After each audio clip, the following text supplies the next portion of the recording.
All right. Good Friday evening, everyone. Thanks for stopping by for a check of your forecast. Hope everyone's going well today, or your day is going well. I'm going to go ahead and talk about your outlook for the rest of today. It is January 9th, year of our Lord 2025. We are dealing with a little bit of some snow still kind of lingering around the area. You can see that sun's about to break out in full force there in text line. So sun about to come to an end there.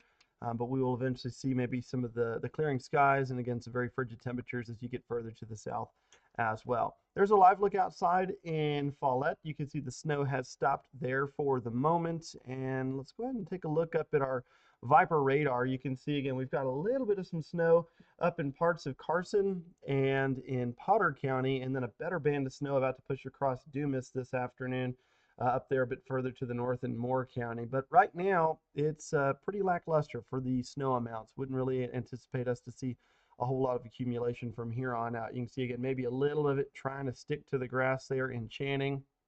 Overall, though, going to be kind of a quiet finish to the day today. Here's those alerts. Still the winter weather advisory in purple, winter storm warning in pink. Again, you can see the warning was allowed to expire in Dallam and Sherman County, but we do still have that winter weather advisory out there until midnight tonight. It is below freezing now in Amarillo. I mean, when that cold front came through, it came through and dropped the temperature very quickly. It's still 50 degrees in Tulia, but 31 here in Amarillo, 32 in Vega, and then 59 in Childress. You can see winds pretty strong out of the north at 15 to 25 miles an hour, mainly around 20 to 30 behind the frontal boundary. And again, some snow showers still possible through about 6, 7 p.m. tonight, but after that, I think we'll start to really kind of quiet down as we head into the overnight hours. By Saturday morning, we will be down into the teens and single digits.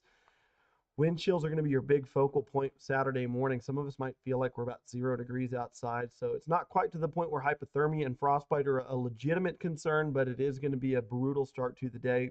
Certainly going to feel some discomfort in exposed skin surfaces like your fingertips, your earlobes, your nose. So you probably don't want to be outside early in the day Saturday.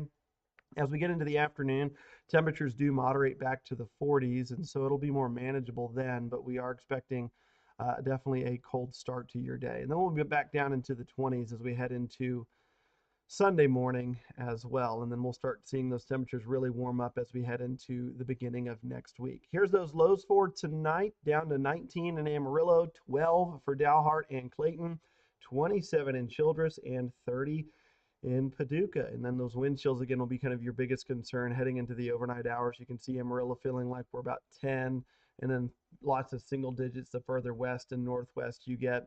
Feeling like 0 degrees in Clayton, New Mexico, feeling like -2 in Boise City, and then feeling like 3 degrees tomorrow morning in Guymon, Oklahoma. Here's that 7-day tracker. Again, it's about to get very quiet for a forecast for us, expecting plenty of sunshine through this weekend.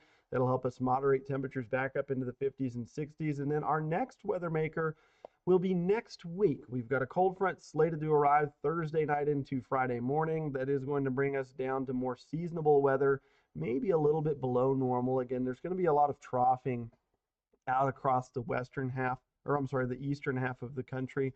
So we'll fall in that positive P&A pattern yet again. That's not very good for moisture, but we will probably see some regular shots of some dry, cold air associated with those fronts as they push through. And that'll be more frequent as we get into the second half of January. Probably a couple of stout cold fronts coming across the area, but some very cold, active weather for the Midwest. New England going to see probably some more active weather as we get into the end of the month. Whether or not we see any moisture is kind of unlikely, I think, at this point. It'll just be a lot of those colder, dry fronts coming through. That is all we have for you guys this afternoon. Thank you so much for stopping by. Enjoy the rest of your evening. Make sure to bundle up tonight if you are planning on going out and about, and just be careful, especially in the northern panhandles. There are a couple of spots where the roads might be a little slick. If there is some melting on the roads, that will refreeze tonight, and so there could be a couple